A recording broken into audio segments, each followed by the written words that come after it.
April 14 2025 Donald விளக்கப்பண பகுப்பாய்வு. To 600 புள்ளிகள் மேலேறி ஏற்ற இறக்கமான வாரத்தை முடித்தது. தொழில்நுட்ப விதிவிலக்குகள் இருந்தாலும் வரி நிச்சயமற்றம் தொடர்கிறது. வெள்ளிக்கிழமை அமெரிக்க பங்குகள் கூர்மையாக உயர்ந்தன. டோ ஜோன்ஸ் இண்டஸ்ட்ரியல் சராசரி 600 புள்ளிகளுக்கும் மேல் ஏறி ஏற்ற இறக்கமான வாரத்தை உயர்ந்த நிலையில் முடித்தது. முன்னாள் தலைவர் டிரம்ப் தனது புதிதாக முன்மொழியப்பட்ட பரிமாற்ற வரிகளில் சில உயர் தொழில்நுட்ப பொருட்களுக்கு விதிவிலக்குகளை வழங்கிய பிறகு வர்த்தக பதட்டங்களில் இருந்து தற்காலிக நிவாரணத்தை முதலீட்டாளர்கள் வரவேற்றனர். அமெரிக்க சுங்கம் மற்றும் எல்லை பாதுகாப்பு சனிக்கிழமை காலையில் வெளியிட்ட புதிய வழிகாட்டுதலின்படி ஸ்மார்ட் போன்கள், கணினிகள், செமிகண்டக்டர்கள் மற்றும் தொடர்புடைய கூறுகள் தற்காலிகமாக வரி பட்டியலில் இருந்து விலக்கப்படும். எனினும் இந்த விதிவிலக்குகள் நிரந்தரமானவை அல்ல என தெரிகிறது.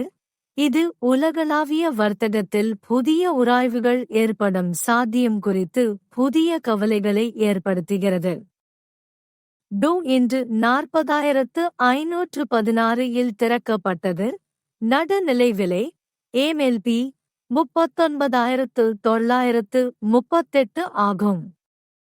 குறியீடு திறப்பு விலை OP க்கு மேல் இருக்கும் வரை மேல் நோக்கி இயக்கத்திற்கு இடமுண்டு. இருப்பினும் 30- நாள் நகரும் சராசரி MA 30 இது 30,838 இல் கணிசமாக கீழே உள்ளது. OP-க்கு கீழே ஏதேனும் மீறல் விற்பனை அழுத்தத்தை ஈர்க்கக்கூடும் என்பதை குறிக்கிறது.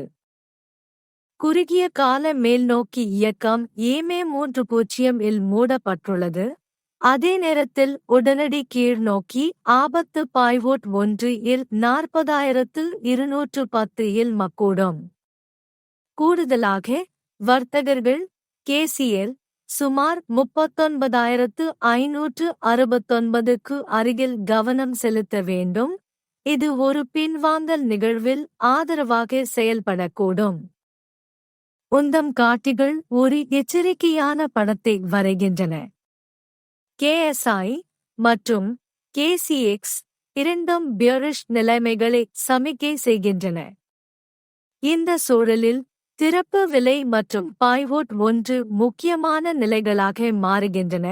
அவை வரும் அமர்வுக்கான திசை சார்பை தீர்மானிக்கக்கூடும்.